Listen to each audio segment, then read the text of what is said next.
वित्त Shyam YouTube channel पर आप सभी लोगों का स्वागत है। आशा करता हूँ आप सभी लोग बढ़िया होंगे और रेलवे ग्रुप डी भर्ती परीक्षा 2025 की मन लगा करके तैयारी कर रहे होंगे। आज के इस वीडियो में मैं आप सभी लोगों के लिए रेलवे ग्रुप डी में पूछे जाने वाले साइंस के अति महत्वपूर्ण प्रश्नों का प्रैक्टिस सेट लेकर के आऊँ, क्योंकि अगर आप रेलवे ग्रुप डी को पास करना चाहते तो साइंस के प्रश्नों पर आपको अच्छी पकड़ बनानी पड़ेगी। तो आज की इस वीडियो में साइंस के 40 प्रश्न कराने वाला हूं जो आपके एग्जाम के लिए महत्वपूर्ण है। तो वीडियो को शुरू से लेकर के एंड तक है फुल वॉच कर लेना। वीडियो पसंद आए तो प्लीज़ वीडियो को आप एक लाइक और चैनल को आप लोग सब्सक्राइब करना आप लोग बिल्कुल ना भूलें। तो चलिएगा फिर शुरू करते हैं आज का अपना ये साइंस के अति महत्वपूर्ण प्रश्नों का प्रैक्टिस सेट। तो पहला प्रश्न है कि एलपीजी का मुख्य संगठक क्या है, तो बताओ कौन सा है। तो एलपीजी का जो मुख्य संगठक होता है वो होता है प्रोपेन तथा ब्यूटेन। पहले प्रश्न का सी ऑप्शन राइट आंसर हो जाएगा। दूसरे नंबर का प्रश्न आ जाता है कि सिगरेट लाइटर से कौन सी गैस निकलती है, तो बताओ इनमें से कौन सी गैस निकलती है। तो सिगरेट लाइटर से जो गैस निकलती है वो निकलती है ब्यूटेन। यानी प्रश्न संख्या 2 का बी ऑप्शन राइट आंसर हो जाएगा। नेक्स्ट प्रश्न है प्रश्न संख्या 3 आता है कि अम्ल वर्षा किसके कारण होती है, तो बताओ किसके वजह से अम्ल वर्षा होती है। तो अम्ल वर्षा ये SO2 तथा NO2 के वजह से होती है। प्रश्न संख्या 3 का डी ऑप्शन राइट आंसर हो जाएगा। नेक्स्ट प्रश्न है प्रश्न संख्या 4 आ जाता है कि मनुष्य द्वारा संश्लिष्ट पहला रेशा क्या है, तो बताओ कौन सा रेशा है जो मनुष्य द्वारा संश्लिष्ट किया गया था। प्रश्न संख्या 4 का राइट आंसर क्या हो जाएगा, तो ये किया गया था नाइलॉन। 4 का बी ऑप्शन राइट आंसर हो जाएगा। अगला प्रश्न है प्रश्न संख्या 5 आ जाएगा कि जीवाश्मों का उम्र किस विधि द्वारा ज्ञात किया जाता है, यानी कौन सी विधि से हम जीवाश्मों की उम्र का पता लगाते हैं। प्रश्न संख्या 5 का राइट आंसर क्या हो जाएगा, तो रेडियो कार्बन डेटिंग विधि से इनका पता लगाया जाता है। 5 का ए ऑप्शन राइट आंसर हो जाएगा। छठवें नंबर का प्रश्न है कि पुरानी चट्टानों की आयु का आकलन किसके द्वारा किया जाता है, तो बताओ किसके द्वारा हम पुरानी चट्टानों की आयु का पता लगाते हैं। छठवें प्रश्न का राइट आंसर क्या हो जाएगा, तो ये यूरेनियम डेंटिंग विधि से पता लगाया जाता है। 6 का बी ऑप्शन राइट आंसर हो जाएगा। सातवें नंबर का प्रश्न है कि शहद का मुख्य घटक क्या है, तो बताओ कौन सा है। तो शहद का जो मुख्य घटक है ये फ्रक्टोज हो जाता है। 7 का सी ऑप्शन राइट आंसर हो जाएगा। अगला प्रश्न प्रश्न संख्या 8 आता है खाना को खराब होने से बचाने के लिए किसका प्रयोग किया जाता है, तो बताओ किसका प्रयोग करते हैं। तो खाना को खराब होने से बचाने के लिए बेंजोइक अम्ल का प्रयोग किया जाता है। 8 का बी ऑप्शन राइट आंसर हो जाएगा। नेक्स्ट प्रश्न संख्या 9 कि जल में बिली विटामिन कौन है, तो बताओ कौन सा है। तो जल में जो बिली विटामिन होता है वो हो जाता है बी तथा सी। यानी 9 का ए ऑप्शन करेक्ट आंसर हो जाएगा। वीडियो पसंद आ रही होगी तो प्लीज़ आप लोग इस वीडियो को लाइक और चैनल को आप लोग सब्सक्राइब करना बिल्कुल ना भूलें। 10वें नंबर का प्रश्न है कौन सा विटामिन वसा में घुलनशील है, तो बताओ इनमें से कौन से विटामिन है जो वसा में घुलनशील होते हैं। तो A, E, K ये तीनों विटामिन घुलनशील हैं वसा में, यानी 10 का डी ऑप्शन करेक्ट आंसर हो जाएगा उपरोक्त तीनों। 11वें नंबर का प्रश्न है कि वर्षा की बूंदें गोलाकार क्यों होती हैं, तो बताओ किसके वजह से वर्षा की बूंदें ये गोलाकार होती हैं। तो ये पृष्ठ तनाव के कारण होती हैं। 11 का सी ऑप्शन राइट आंसर हो जाएगा। 12वें नंबर का प्रश्न आता है कि मनुष्य में बुढ़ापा किस ग्रंथि के लुप्त हो जाने के कारण आता है, तो बताओ ये कौन सी ग्रंथि की वजह से मनुष्य में बुढ़ापा आ जाता है। तो ये थॉमस ग्रंथि की वजह से आता है। 12 का डी ऑप्शन करेक्ट आंसर हो जाएगा। प्रश्न संख्या 13 आ जाता है कि प्रकृति में सबसे अधिक मात्रा में पाया जाने वाला यौगिक है, तो कौन सा यौगिक प्रकृति में सबसे अधिक मात्रा में पाया जाता है। 13वें प्रश्न का आंसर आपको बताना है। जब तक मैं आपको प्रश्न संख्या 13 के ऑप्शन दिखा रहा हूँ तब तक आप लोग इस वीडियो को लाइक करके चैनल को आप लोग जरूर सब्सक्राइब कर लीजिएगा और कमेंट बॉक्स में बताते चलो कि ये वीडियो आपको कैसी लग रही है। तो बताओ क्या पाया जाता है, तो सेलुलोज पाया जाता है। प्रश्न संख्या 13 का सी ऑप्शन राइट आंसर हो जाएगा। 14वें नंबर का प्रश्न आता है कि प्रोटीन किसका बना होता है, तो बताओ किसका बना होता है। तो जो प्रोटीन है ये एमिनो अम्ल का बना होता है। किसका, एमिनो अम्ल का।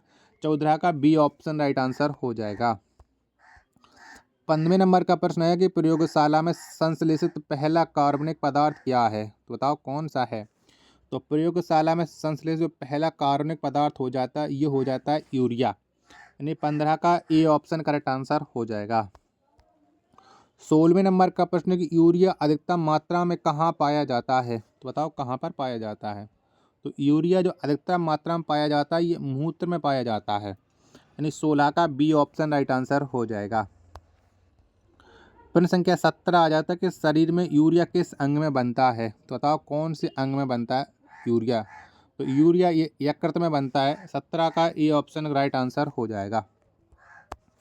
18वें नंबर का प्रश्न है कि दूध का पाश्चुरीकृत कितने डिग्री पर किया जाता है, तो बताओ कितने डिग्री पर करते हैं। तो दूध का जो पाश्चुरीकृत किया जाता है ये 62 डिग्री सेल्सियस पर किया जाता है। 18 का सी ऑप्शन राइट आंसर हो जाएगा। नेक्स्ट प्रश्न है प्रश्न संख्या 19 से कि प्रोटीन को पचाने वाला एंजाइम कौन है, तो बताओ कौन सा एंजाइम है जो प्रोटीन को पचाता है। 19वें प्रश्न का राइट आंसर क्या हो जाएगा, तो ये होता है पेप्सिन। 19 का डी ऑप्शन करेक्ट आंसर हो जाएगा। 20वें नंबर का प्रश्न है अंडे के किस भाग में प्रोटीन पाया जाता है, तो बताओ कौन से भाग में पाया जाता है प्रोटीन अंडे के। तो ये पाया जाता है सफ़ेद वाले भाग में। प्रश्न संख्या 20 का ए ऑप्शन राइट आंसर हो जाएगा। नेक्स्ट प्रश्न है प्रश्न संख्या 21 एक अंडाणु का निषेचन किस में होता है, तो बताओ किस में होता है। तो अंडाणु का जो निषेचन होता है वो गर्भाशय नलिका में होता है। 21 का सी ऑप्शन राइट आंसर हो जाएगा। प्रश्न संख्या 20 आता है कि डिहाइड्रेशन में प्रायः किस पदार्थ की कमी हो जाती है, तो बताओ किसकी कमी हो जाती है डिहाइड्रेशन में। तो इसमें हो जाती है, आपको पता है किसकी हो जाती है डिहाइड्रेशन में, जल की, यानी 22 का डी ऑप्शन करेक्ट आंसर हो जाएगा। प्रश्न संख्या 23 से आपके सामने की ध्वनि की चाल किस पर निर्भर करती है। तो ध्वनि की जो चाल है ये निर्भर करती है प्रत्यास्थता तथा जल दोनों पर, यानी प्रत्यास्थता तथा घनत्व दोनों पर करती है। जल मैंने गलती से पढ़ दिया, उसके लिए सॉरी। प्रश्न संख्या 23 का सी ऑप्शन राइट आंसर हो जाएगा। 24वें नंबर का प्रश्न आ जाता है कि दिया सलाई में किसका प्रयोग किया जाता है, तो बताओ किसका प्रयोग करते हैं। तो दिया सलाई में लाल फास्फोरस का प्रयोग किया जाता है। प्रश्न संख्या 24 का सी ऑप्शन करेक्ट आंसर हो जाएगा। नेक्स्ट प्रश्न है प्रश्न संख्या 25 आज तक कीटाणुनाशक के रूप में किसका प्रयोग किया जाता है, तो बताओ किसका प्रयोग है हम कीटाणुनाशक के रूप में करते हैं। 25वें प्रश्न का राइट आंसर क्या हो जाएगा। तो ब्रंजक चूर्ण तथा डीडीटी का प्रयोग करते हैं, यानी ए तथा बी दोनों इसके राइट आंसर हो जाएंगे। 25वें प्रश्न का डी ऑप्शन करेक्ट आंसर हो जाएगा। 26वें नंबर का प्रश्न है प्रतिवर्ती क्रिया का संचालन केंद्र कौन होता है, तो बताओ कौन सा केंद्र होता है। 26वें प्रश्न का आंसर आपको बताना है। जब तक मैं आपको ऑप्शन दिखा रहा हूँ 26वें प्रश्न के, तब तक आप लोग इस वीडियो को लाइक करके चैनल को आप लोग वो जरूर सब्सक्राइब कर लेना और कमेंट बॉक्स में आप अपनी राय देना बिल्कुल ना भूलें। बताओ 26 का राइट आंसर क्या हो जाएगा। तो जितने भी लोग 26 का बता रहे हैं मेरुदंड एकदम करेक्ट आंसर हो जाएगा, डी ऑप्शन। 27वें नंबर का प्रश्न ऑटोमोबाइल के हाइड्रोलिक ब्रेक किस नियम पर कार्य करता है, तो बताओ ये ऑटोमोबाइल का हाइड्रोलिक ब्रेक होता है वो किस पर कार्य करता है। तो ये पास्कल के नियम पर कार्य करता है। 27 का डी ऑप्शन राइट आंसर हो जाएगा। 28वें नंबर का प्रश्न आ जाता है कि सोने को किस में घोला जा सकता है, तो बताओ किस में घोलते हैं हम सोने को। 28वें प्रश्न का राइट आंसर क्या हो जाएगा। तो सोने को सल्फ्यूरिक तथा नाइट्रिक एसिड का मिश्रण होता है, यानी 28 का सी ऑप्शन राइट आंसर हो जाएगा।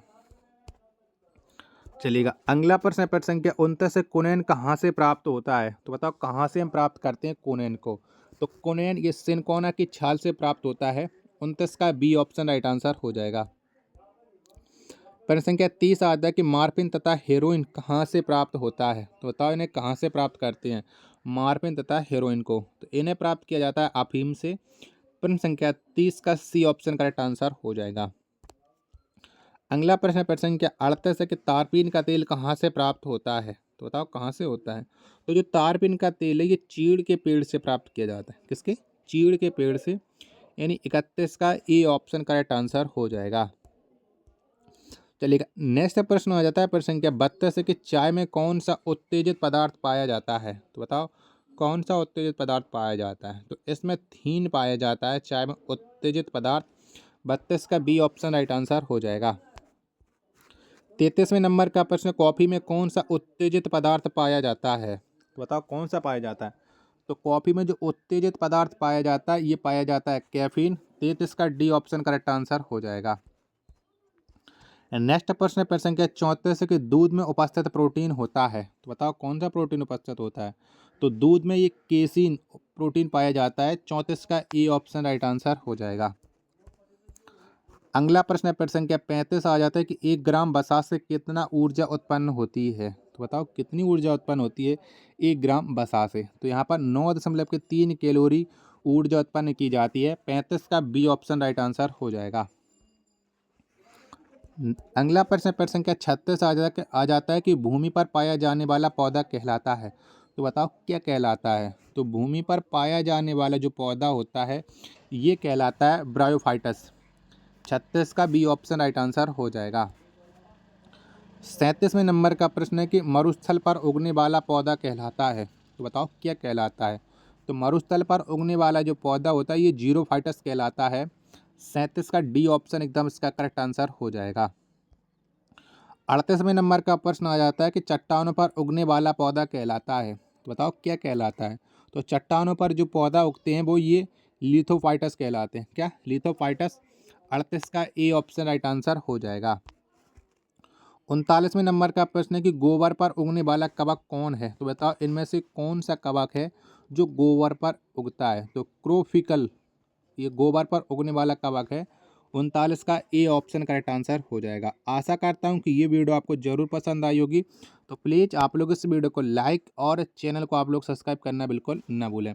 मिलते पर अपने एक और नेक्स्ट वीडियो के साथ, तब तक के लिए धन्यवाद। जय हिंद।